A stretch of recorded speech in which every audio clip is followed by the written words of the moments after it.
Macca's Guides. Hey guys, Macca here, playing Dying Light the Following. This is the paper plane weapon, one of the coolest Easter eggs I've found in a game in a very, very long time. This is a blueprint for a paper plane that you can use to absolutely destroy enemies for a short period of time. It is a little bit expensive to craft, so you're probably going to want to save it for a time where you really need it.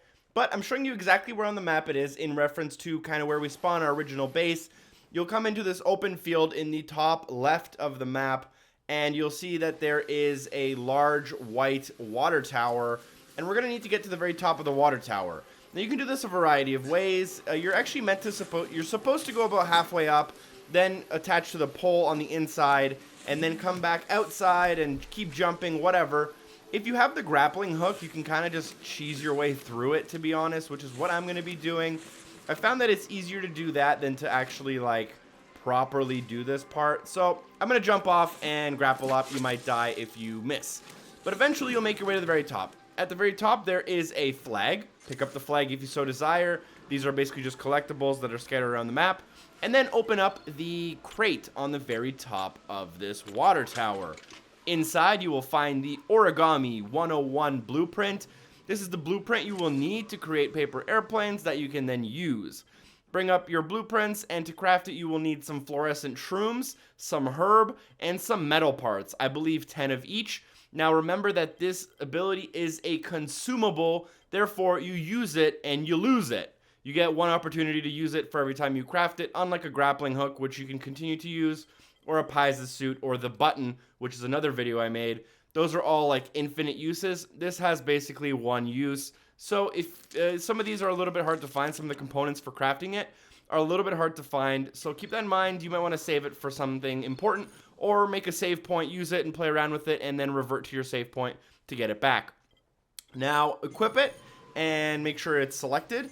And to get off this tower, you can do a variety of things. You can do what I'm doing, which is probably the bad idea. I'm going to jump off and try to grab on the way down, which worked, but could have easily died. And you could actually just jump on the stack of hay, to be honest, and that will completely save your life.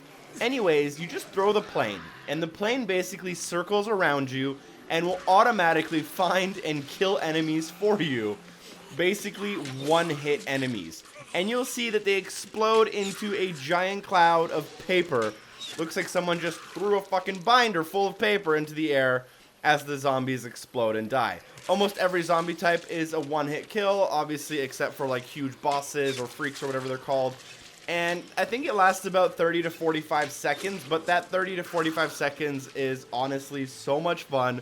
It's so funny. This is under the developer blueprints. It's basically an Easter egg, not really meant to be, you know, necessarily a serious part of the game. Definitely take it lightheartedly and use it just to have a little bit of extra fun. I'm using it here with some explosive bows because I think it's just hilarious. Once it's all used up, though, you'll see on my bottom left-hand side, there's no longer a paper plane, it's a grenade. And once it's out, if I try to throw the plane again, it's actually completely empty and it's no longer in my inventory. So it automatically switches to the next thing in my inventory, which in my case is more grenades. Thank you guys so much for watching. Drop a like if this video was helpful. Feel free to support me on Patreon like some of these people. Special shout out to Hair and Giggles, and hopefully I see you next time. Peace!